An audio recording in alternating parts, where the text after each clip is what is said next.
샬롬 할렐루야. 잠언 17장 3절. 도가 아니는 은을, 풀무는 금을 연단하거니와 여호와는 마음을 연단하시느니라. 아멘.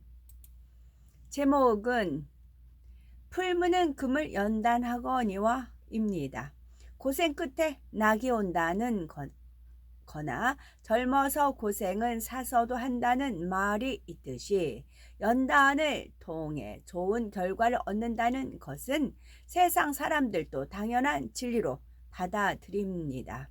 그런데 이는 신앙 안에서도 마찬가지인 것을 볼 수가 있습니다.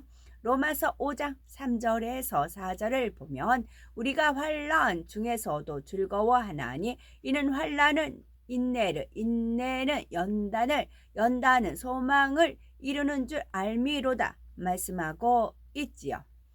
하나님의 사랑의 표현 중에 도가 아니는 은을, 풀무는 금을 연단하거니와 우리의 마음을 연단하시는 하나님의 사랑에 대해 살펴보면서 신앙 안에서 받는 연단에는 무엇이 있으며 어떻게 하면 연단을 잘 받아 좋은 결과를 얻을 수 있는가에 대해서 살펴봅니다. 온전하고 거룩하신 하나님께서는 그의 자녀들도 온전하고 거룩하게 원하심으로 믿음의 시련을 통하여 자녀들이 온전한 모습으로 변화되며 믿음이 장성하도록 인도하십니다. 연단으로 믿음이 장성해지면 영혼들이 잘된 만큼 범사가 잘 되고 강건한 축복을 받게 되므로 참으로 연단은 축복인 것이지요. 그러면 하나님의 자녀들이 연단을 받는 이유는 구체적으로 무엇일까요? 첫째는 하나님의 말씀대로 살지 못하는 경우가 있을 수 있습니다. 두 번째는 하나님께서 축복을 주시기 위한 경우가 있습니다. 첫 번째, 하나님의 말씀대로 살지 못하는 경우를 살펴보면 야고보서 1장 13절을 보면 사람이 시험을 받을 때에 내가 하나님께 시험을 받는다 하지 말지니 하나님은 악에게 시험을 받지도 아니하시고 친히 아무도 시험하지 아니하시느니라 말씀했습니다.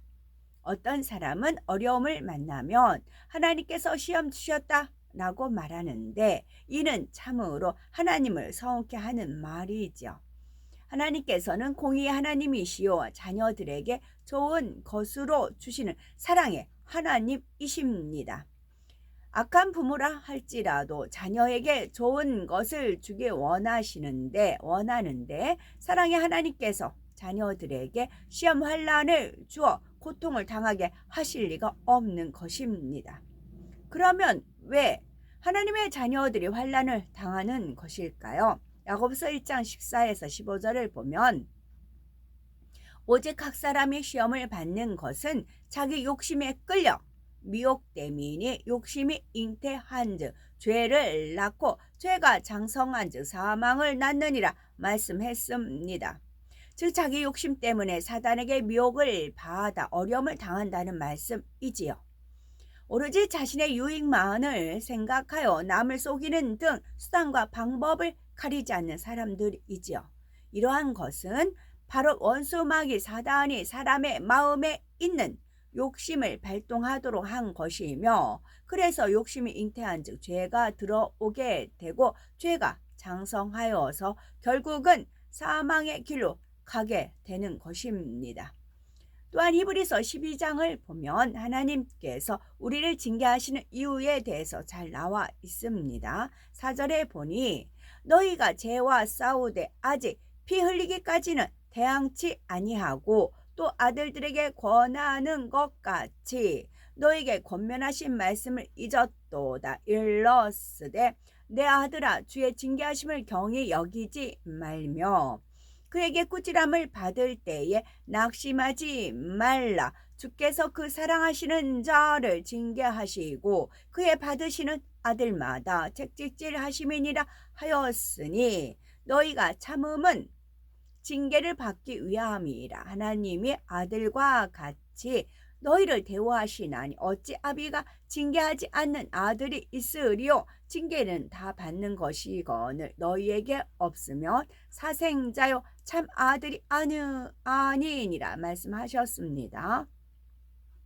하나님의 자녀들은 거룩하신 아버지 하나님을 닮기 위하여 죄를 피 흘리기까지 싸워 버려야 하는데 버리지 않고 여전히 죄악 가운데 살기 때문에 하나님께서 꾸지람을 내리시고 징계를 하시는 것입니다.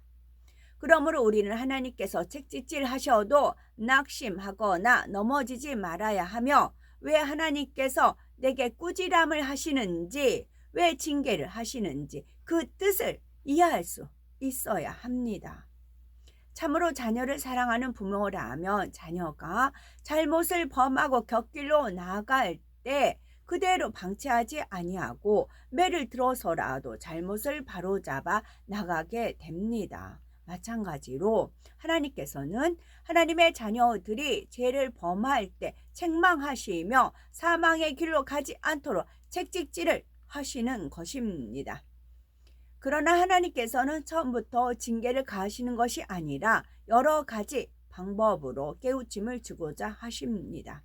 처음에는 마음 안에 계신 성령께서 탄식하심으로 마음의 공감을 느끼게 하시다가 그래도 돌이키지 않으면 그만큼 더 무거운 징계로 오는 것이지요. 히브리서 12장 9절에서 11절을 보면 또 우리 육체의 아버지가 우리를 징계하여도 공경하였거든 하물며 모든 영의 아버지께 더욱 복종하여 살려 하지 않겠느냐. 너희는 잠시 자기의 뜻대로 우리를 징계하였거니와 오직 하나님은 우리의 유익을 위하여 그의 거룩하심에 참여케 하시느니라. 무릇 징계가 당시에는 즐거워 보이지 않고 슬퍼 보이나 후에 그로 말미암아 연달한 자에게는 의의 평강한 열매를 맺나니라고 말씀했습니다. 즉 하나님께서는 우리의 유익을 위해 그의 거룩하심에 우리를 참여케 하시려고 우리에게 징계를 가하신다는 말씀입니다. 하지만 징계를 가한다고 해서 하나님께서 직접 우리를 징계하시는 것은 아니죠. 창세기 3장을 보면 하와를 유혹하여 선악과를 따먹게 한 뱀은 종신토록 흙을 먹고 살라는 저주를 받았습니다. 여기서 뱀이란 영적으로 원수 마귀를 말하며 흙이란 흙으로 지어진 육의 사람을 가리키는 것이므로 이 말씀은 우리가 진리 안에 살지 못하는 만큼 원수 마귀가 시험과 환난과 질병을 가져다 주게 된다는 뜻입니다. 이처럼 하나님께서는 우리를 사랑하시기 때문에 말씀대로 살지 못할 때 시험, 환난을 허락하시는 것이요 징계를 가하심으로 진리 안에 살도록 인도하시는 것입니다. 그래서 하나님께서는 각 사람의 악의 모양을 빼내어 온전케 만드시기 위해 연단을 가하시는데 연단을 통해 악을 버리고 나면 천금 같은 믿음을 소유한 믿음의 선진들처럼 존귀한 사람이 됩니다. 따라서 내 잘못으로 인해 연단을 받았을지라도 결국 연단은 축복이요 감사한 일인 것입니다. 또한 하나님께서 축복을 주시기 위한 경우가 있습니다. 만약 어떤 사람이 열심히 공부하여 판사가 되기를 원한다면 사법시험에 응시해야 하죠. 아무리 실력 있는 사람이라도 그 시험에 합격해서 인정을 받아야 판사가 될 수 있는 것이지요. 우리가 신앙생활을 해나감에 있어서도 하나님께 기도하고 간구하는 것이 있는데 이러한 간구와 응답과 축복을 받기 위해서는 시험이라는 것이 있습니다. 즉 연단을 받아서 믿음이 성장했으므로 하나님께서 어떤 축복을 주시고자 할 때 과연 그 축복을 받을 만한 믿음인가에 대한 시험을 허락하십니다.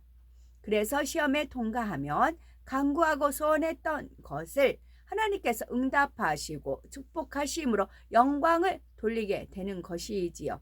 이런 경우는 내가 잘못해서 받는 연단이 아니라 축복을 받기 위한 시험임을 알아야 합니다. 고린도전서 10장 13절 사람이 감당할 시험 밖에는 너희에게 당한 것이 없나니 오직 하나님은 미쁘사 너희가 감당치 못할 시험 당함을 허락지 아니하시고 시험 당할 즈음에 또한 피할 길을 내사 너희로 능히 감당하게 하시느니라 말씀했습니다. 즉 하나님께서는 감당할 만큼의 시험을 주신다는 것이지요. 따라서 하나님께서 우리에게 축복과 응답을 주시기 위해서 테스트 하시는 경우는 시험에 들도록 놔두시지 않고 반드시 피할 길을 주시고 합력하여 선을 이루어 주십니다. 왜냐하면 기도한 것에 대해서 내가 자격이 없으면 못 받는 것뿐이지 그것으로 인해 환난이 임해야 할 이유는 없기 때문입니다. 만일 내가 응답받을 수 있는 믿음이 되었다면 당연히 기뻐하고 감사하며 기도하면서 나아갈 수 있지 않겠는지요.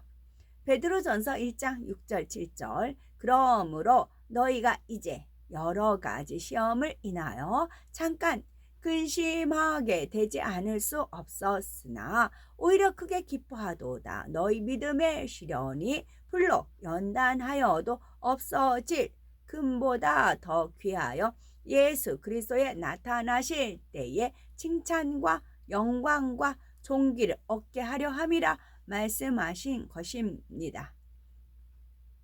연단을 통해 정금 같은 믿음을 소유한 요셉을 살펴봅니다. 우리는 성경에서 불같은 연단을 통하여 정금 같은 믿음으로 나왔던 많은 선지인들을 만나볼 수가 있는데 그 중에 창세기에 나온 요셉의 경우가 있죠. 그는 이스라엘의 조상인 야곱의 11번째 아들로 태어났는데 어렸을 때 장차 자신의 매우 존귀케 되는 꿈을 꾸게 됩니다. 요셉은 그 꿈을 소중히 여겼고 하나님께서 정녕 이루어 주시리라 믿었습니다. 그런데 그 꿈이 실현되기는커녕 오히려 이방인에게 팔려가서 가장 비천한 노예의 신분이 되고 말았지요. 요셉은 노예가 되었음에도 불구하고 성실하게 일하여 집주인의 인정을 받게 되었답니다. 요셉의 주인은 당시 강대국이었던 애굽의 시위대장이었고 요셉은 그 집의 모든 재반 사항을 맡은 가정 총무가 되었죠. 이러한 상황에 대해 성경은 하나님께서 그의 범사에 형통케 하셨다 했습니다. 그런데 하나님께서 요셉에게 예비하신 축복은 이와는 비교도 할 수 없을 만큼 큰 것이었습니다.